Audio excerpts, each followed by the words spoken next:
Video game journalists. The narcissistical cesspit cult religion that keeps on becoming more grotesque with each toxic stench tweet and every emotional claim that they know better. And if they happen to see someone with a bigger platform than them and do not attend the church of SJW, where every waking day you recite the narcissist prayer and follow the solemn scriptures of the book of progressive utopianism, then it's the hells of cancellation for you. But if you do not repent, well, you're on a bounty list. But the ultimate question is, why do video game journalists keep losing and can't admit what they are doing is pure malice and jealousy? Hi, I'm Muggs15 and let's dive into this stupidity. In the past month or so, in the video gaming sphere of reviewing and reporting, there seems to be this now never-ending trend of gaslighting, hate, threats of cancellation, and now things have gotten more dangerous. Doxing and bounty lists. Yes, people, they have reached that point of desperation, that how dare a normal average person actually report the truth of what's really going on in the industry, and the punishment needs to be putting one's life in danger, all over a disagreement of telling the truth. Just as we know in past history and novels that we read, if someone or an organisation goes at any lengths to keep people silent, it means they're hiding something and they don't want to lose their power of controlling the narrative or culture. Which brings me to my next point of examples on how they control the narrative. So the first one is back in 2014. Have you ever heard about the secret mail list? Yeah, there was a secret emailing list called the Game Journo Pros. There were people from Polygon, The Verge, Wired, Kotaku, IGN, the list goes on. So if you have a video game journalist from different corpos working together on the same titles and narrative, you then have a cancerous propaganda machine ready to control the culture, make gaming corporations believe everything they spew out and only cater to them, not the actual video gamers. I'm not going into the Gamergate 1 drama as we're going to be here for a month, but I'll sum it up with this meme of what a typical game journalist did and may still do for years. But she's never at work. I am always at work. Thanks to our friend Mr. Mobile Telephone. You don't mean to say she's actually good at something? No, darling, she slept with the publisher. I'm bloody good at it. Bloody good at it. When it comes to Twitter X, how do you spam your propaganda without alerting the spam filter or tech support team at a company? Because it doesn't matter how many blue checkmark accounts you have, because if those accounts spam the same tweets over and over and over again at the same time, the spam filters will pick it up. However, if they make a couple of main posts and a couple of people respond to it all at the same time, or maybe a few hours, or even the next day, then the algorithm will keep that post trending. And this is the grand master plan. You can also see quote marks and the same sentences and words, which just gives away the scam for what it really is. But don't forget, video game journalist websites are owned by the same big daddy companies themselves, just like local news stations. The sharing of biased and false news has become all too common on social media. More alarming, some media outlets publish things simply aren't true without checking facts first. Unfortunately, some members of the media use their platforms to push their own personal bias and agenda to control exactly what people think. And this is extremely dangerous to our democracy. And here's the kicker. They're also using paid accounts. For anyone that doesn't know what a paid account is, it basically means that a company or video game journalist will buy old Twitter accounts to make the comments seem more human. But when you look more into it, you can definitely tell that the very people who are writing it are not those people on the profile. It's the corporos and the video game journalists themselves. Yep, it's all coming full circle. Lastly, we have news articles and game reviews from the very gaming websites themselves. Because, of course, how else are you going to market your games to consumers? By hiring video game journalists to give a hearty, honest review? Since they have tons of video game experience, right?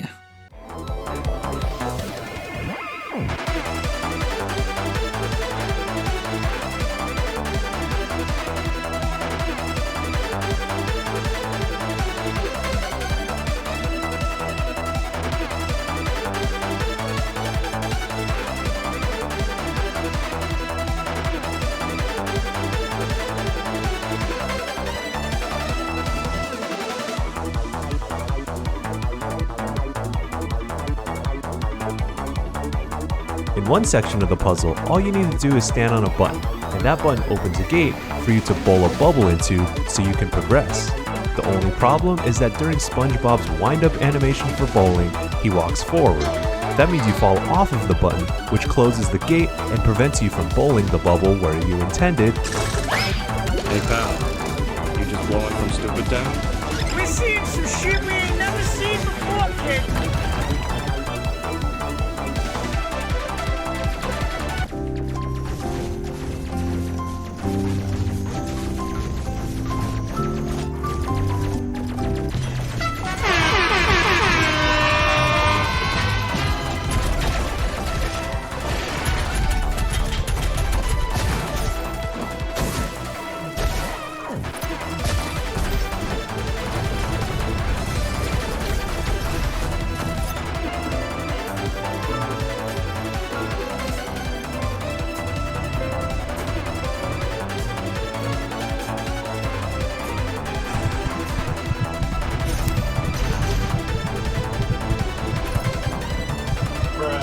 Fright dissolved into frustration as I got killed from behind for the umpteenth time, even as I was crouched motionless and out of sight in an air duct.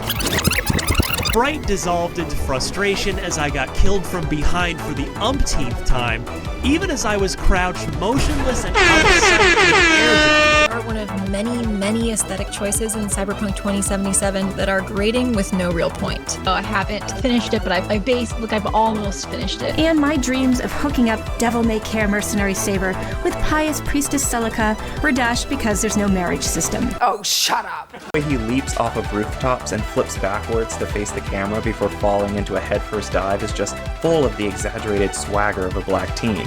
Perhaps you start by digging deep into the game's story problems, or its serious issues with women. There's just no reconciling the feel-good tale of a single father who loves his daughter in the 4 hours of story mode with the image of him gleefully tearing a hole in her chest and proudly standing over her fresh corpse in every other mode. Christ on a bike! It's too simple and too unwieldy. Kirby's physics are floaty in Rainbow Curse, making for a rather uncomfortable experience. If Kirby is already on the move, snagging him is even more of a pain. If you run out of magic paint to draw those lines, you're in trouble. Death comes easy in Rainbow Curse if you have difficulty adapting to this way of movement. You didn't like any of the Sonic the Hedgehogs? There are no good Sonic the Hedgehog games. They fooled us all. I actually agree with Justin. Shut your fucking mouth! Shut the fuck up! Star Fox 2's primitive 3D is so jarringly bad that Nintendo actually canceled it in 1995 because it didn't look good alongside the groundbreaking 3D of the Nintendo 64. It barely runs on the SNES hardware, or even on its new home in the SNES Classic Edition. But if you can stomach the terrible frame rate, it is playable, enough that I could beat it on hard. Sometimes, it's even enjoyable. These control problems make Star Fox 2 the worst game in the SNES Classic Edition. It probably deserved to get canceled, but it also deserved to see the light of day. And that's why you are stupid! You are stupid! And don't forget, you are stupid! Yep, this is the current state of the dumpster heap right now, and it's only getting worse. And remember G4 TV reboot that came along? The show that was no longer for gamers and sexy babes were nowhere to be seen, but now for an audience that is nowhere to be found.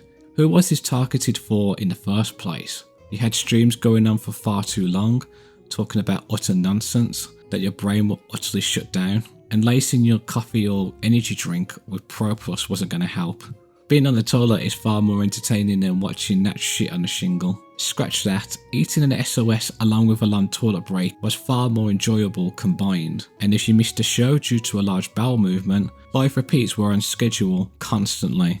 But this, my friends, was the beginning of the end moment, and oh boy, the crazy feminist activism was just too hard to suppress in one's own consciousness. Sexism in gaming.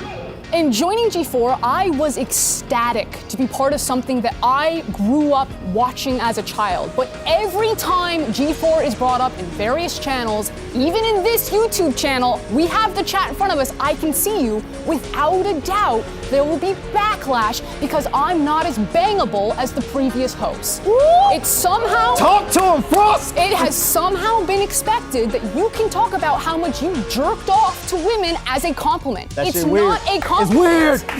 It's dehumanizing and it's weird.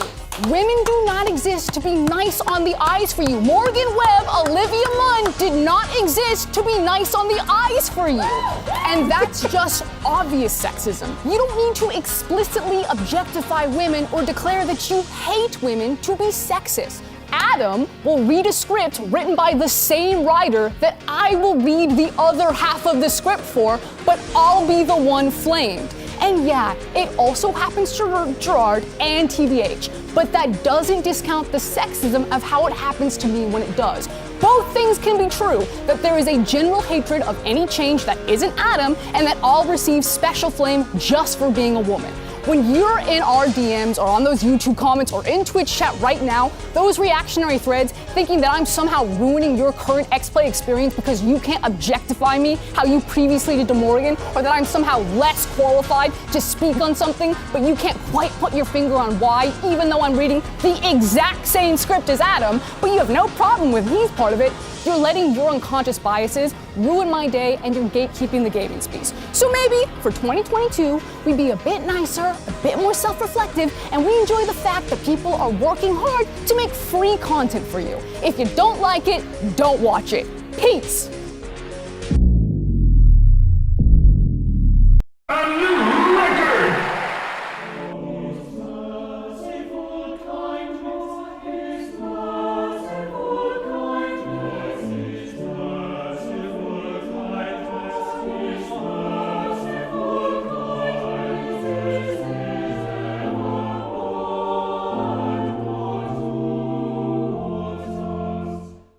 Her bitchathon telling gamers to keep their mouths shut because she couldn't take the criticism, and finally showing her true nature on a live stream was the final death sentence for G4 TV. When you see this face, that is the face of someone who knows that the Titanic is about to hit the iceberg and there's no instant 180-degree turn. Frost took Adam Seller's creation, urinated all over, and burned it alive for all to see. And all that Adam could do is cry and clap like an obedient seal, hoping weak-ass men just like him would join in. But really, this is a train wreck that was going to derail from the get-go, because we're in the 2020s, anyone can stream or do a podcast anywhere. All you need is a device or desktop with streaming software, a mic, a camera, and away you go. People can do this anywhere at any time. You don't need to hire over 200 staff, with some with executive salaries, might I add, or rent a studio to do this. Because the first question anyone is going to ask, where are you going to get your income while streaming? Because we can't rely on nostalgia, don't you know? Do you have backup funds in case something happens, or not getting as much attraction as you thought you would?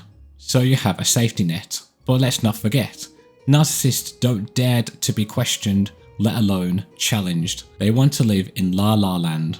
Also for Adam, no 20-year-old is going to know who he is, and hiring the rare people who have major followings themselves, let alone narcissists, while the channel is still a baby, is an even bigger mistake. But of course, narcissists love to see other people who are exactly cardboard cutouts just like them. But when the downfall happens, they are cowards. When they're backed into a corner, their true colours start to show, and the only card they have left in the deck is the victim card. Yes, blame your mistakes, especially ones that disagreed and warned you from the start. But why? Why did Adam and the other hosts who joined in want to be on this train wreck?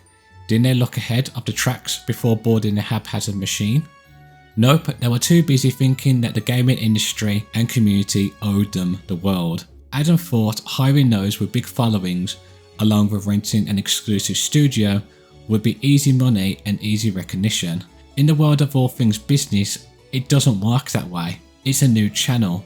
Nobody knows who you are. This might sound obvious, but of course, you can't have fame and make bank just like that. Everything takes time, and preparations to get from A to B has to be well thought out. No matter who you are or how much money you have. Everything resting on the illusion of make-believe is going to crumble in a nanosecond. Thank God that network is no longer with us now. So, if video game developers know that the game journalists are not their core audience, then why are they not hiring or allowing actual passionate gamers to review them? And that is the big wake-up question gamers have been asking for nearly over a decade, or even 15 years for that matter. If you're smart and well aware on how sleazy corporate business works, it comes to one thing and one thing only. Money! No one wants a bad review, especially they themselves know that what they are serving is utter dog shit the consumer doesn't want, and be roasted to the high heavens. But if that happens, no one will buy product. So they hire the very shills and bribe reviewers to get high reviews, and get people to sign contracts as well as NDAs saying they have to give good reviews no matter what. Any honesty will not be tolerated and will be shoved up one's backside. I knew Pierre as a community leader for years, so when a position opened in my team to grow the community leaders activity, Pierre was the perfect fit. Just like what happened to this poor guy, Jeff Gertzman, who was originally employed by GameSpot. In 2007, he did a Kane and Lynch review and gave it a 6 out of 10, and many other reviews from different platforms did the same as well. But GameSpot was not happy about this, and if your employer isn't happy that you're doing your job correctly, you know that there is corruption, let alone money under the table going on. As Eidos, the company who made the game, bribed GameSpot to get a spectacular review. Jeff was told to redo the review and give it a higher score, but Jeff did the right thing and stood his ground, which eventually got his honest review pulled down and him getting fired. Gertzman quoted in the aftermath, "They felt they couldn't trust me in the role." As this practice is still going on to this day, from insane Metacritic scores to dumbass articles that talk about nothing about the gameplay, graphics, or give a spotlight to the developers, artists, or composers who worked on the game, but only self-inserting politics and their precious fee-fees. The more we talk and dive into this, the more the ultimate question is answered. Video game journalist is a fancy and dumbass title meaning corporate activist shill, and they have one goal: to dominate and control male spaces, ready to impose the message and shill hard for the corporate ESG or bridge overlords. If anyone disagrees, even if it comes from their core audience, then they'll say all the activist buzzwords under the sun, and comments from actual gamers on their streams or comments section must be deleted. So remember, these idiots do not and never will speak for gamers. It has to be about them and the message, and nothing more. The biggest and current example so far is with the Stellar Blade controversy, that beautiful women on screen is going to kill actual women, because showing skin and cleavage is just too much to handle for these weirdos. So the chuds should never be allowed to have or see sexiness and beauty while saving the planet. So yes, for the love of God, don't ever take these video game journalists seriously. Keep memeing and exposing them, because at the end of the day, why would you want to listen or be with people who not only hate you but want to destroy your hobby? But they themselves can't be honest or think for themselves either, as this is why they are losing, because actual video gamers are rising up and telling the truth for what it really is. The hype screeching buzzwords and trying to cancel us ain't working. If you know the enemy is going so low as to putting you on the bounty list as well as trying to sue you, you know they are desperate. Remember 2 years ago when the Washington Post journalist Taylor Lorenz, you know, the classic cry bully who cried harassment, all because she got roasted and memed by the internet for doxing the account holder Libs of TikTok. But why, you might ask, did cry bully Taylor, who thought she was so entitled, went to nearly destroy and put someone's life in danger for this? Well, Libs of TikTok only retweets videos of crazy weirdo liberals or teacher that should never be near children whatsoever. Sort of like shining a mirror to the very people who post these insane videos in the first place. But the snotty entitled brat didn't see it as that, and made the bizarre claim that Libs was a right-winger propagandist. All she was doing was reposting videos. Since at the time the account was anonymous, which of course communists hate the most, she used her connections to find the account holder's address and did the very evil deed of doxing her. After getting caught red-handed for her narcissistic evil ways, she still proclaims to this day that she is the victim. Crybully Taylor didn't just do this evil because she really cared for the alphabet cult, because she didn't. She only did it to get those people on her side. She did it out of pure jealousy. That Libs on TikTok was far more interesting and had way more followers than she did, compared to her having the personality of a 3-year-old. So she tried the classic communist or Marxist intimidation tactics, but utterly failed. And what's even more deserving, Libs on TikTok got more fame and followers. Now that Grums has suffered the same fate thanks to Second Wind co-founder Nick Calandra using his Discord army to find and dox Grums and his family. Why, you might ask? Well, all because Grums wants to free Stellar Blade from his censorship, and he's getting a lot of attraction for it. So Nick Calandra, again, did this out of jealousy and to intimidate Grums. Oh, and if you're going to go out of your way to take it to the streets to anyone who opposes your opinions, then all I can say is, well, I hope you like hospital food. But it wouldn't happen, as they will never go out of their way to fight their own battles up front and personal. It'll be some vulnerable nutter that has been manipulated to do it for them. I mean, why else would Nick use his Discord army to do all the research for him? Something needs to be done, as things are only going to get worse. If law enforcement and the legal system don't put a stop to it all, as this kind of low-level behaviour is evil in every way.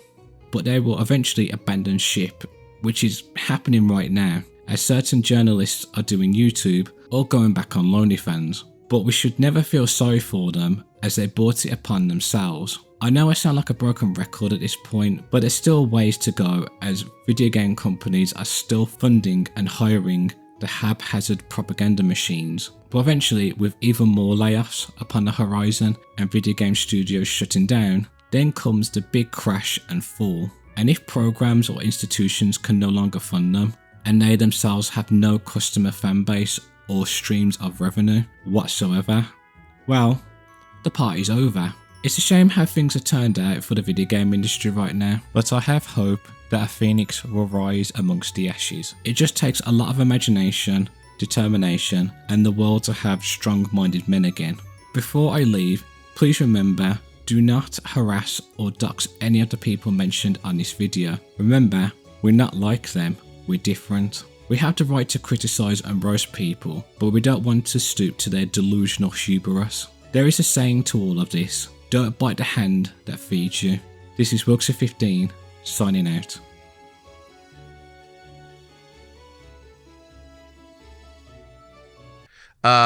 But I don't think they were actually listening to what was being said. No, not at all. They were there. Like, if you listened to what was being said, and if you looked at the moments before, the moments after, and what was said, Adam Sessler said something that was really kind, and he said something along the lines of, if you at home grew up watching me and Morgan do X-Play, and you thought that I did not have a say in who the hosts were in the show, you're wrong. Mm-hmm. I wanted to work with these people because I saw something in them. Mm-hmm. I saw the future and the possibilities burn bright, and that's why they're here.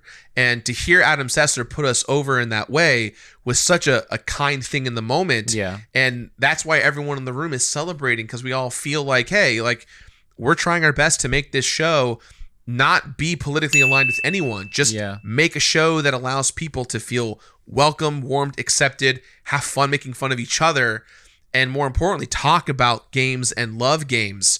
And that first 24 hours, you saw people all into it. Everything after that was just gone. It was all so a wait, wash. did he? So we had our own context in the room, which was we had been burned really hard, because you didn't see those same comments on Attack of the Show. You didn't see it on the esports show. You didn't see it on the other stuff. And you saw it specifically on X-Play. Mm-hmm. And so I think that's where her heart came from and her passion came from, and all of us supported it. And in the moment, I supported it. And I still believe in the message, because if you listen to it, she's not going after gamers.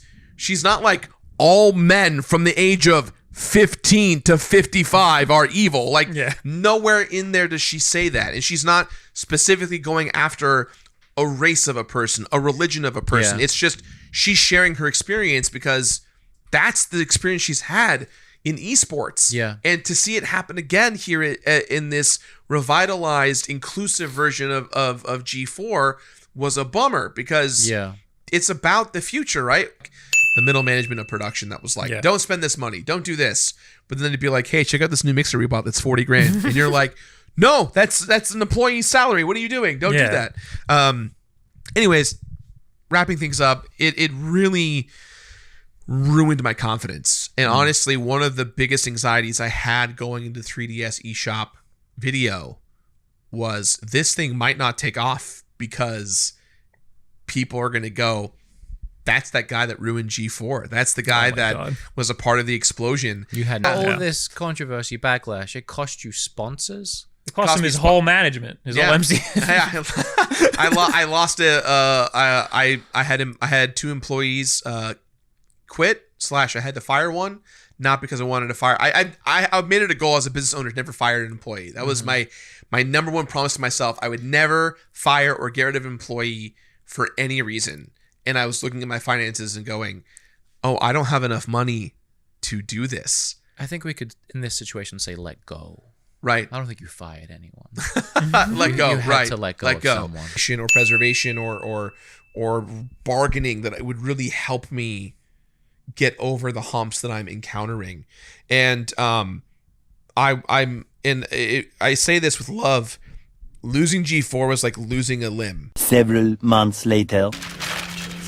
Where's the rest?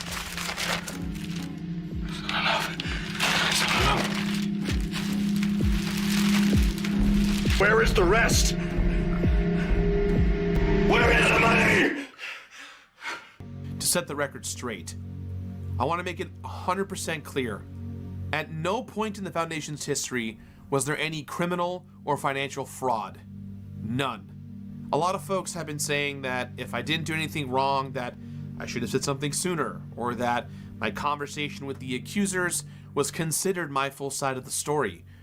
But when there is allegation after allegation being made, it takes a long time to gather the evidence and facts to refute claims.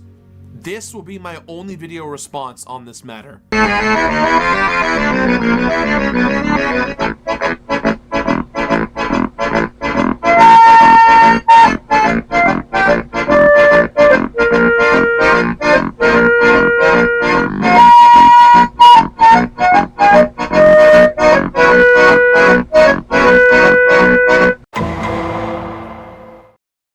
I'm just asking from a humanity perspective of like, if I am the target of this, I have 20 mouths to feed. I have sponsors. I have a business. I'm trying to make video games. I'm trying to get out of content creation so I don't have to worry about YouTube anymore and do better things in the world.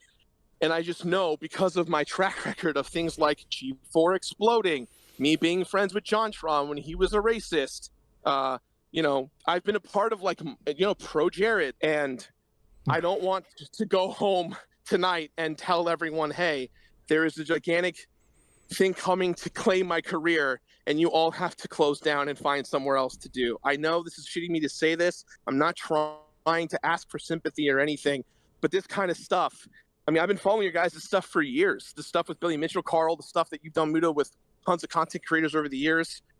Like, there's no nuance to this. People are going to see this, and they're going to immediately go, that Gerard guy who's been nice to a bunch of people actually isn't very nice overall. Fuck him. Even if I survive this somehow, even if this is like, people are like, well, whatever, that's how it is. Yeah. It's going to take the passion out of what I do. People aren't going to trust me ever again. I'm not going to trust myself ever again. And I'm just going to walk away from all this. Like, this is like me being like, great, so I'm out. Not just of content creation or being an online personality.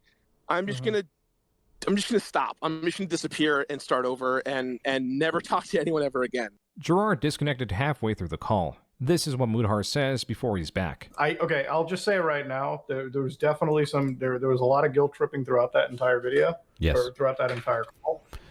We absolutely have to cover this just for the fact that this is an actual piece of fraud. Like, this is legitimate fraud.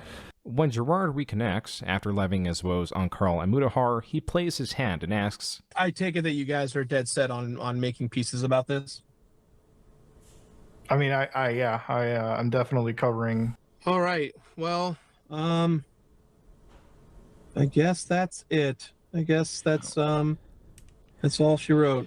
If you guys ever wonder what I look like after I get destroyed by the internet for anything, I just do this as best I can. Take it like a fucking man. You're out. You're fucked. You tried to kill me, but you failed, and you're dead. Now, fuck off!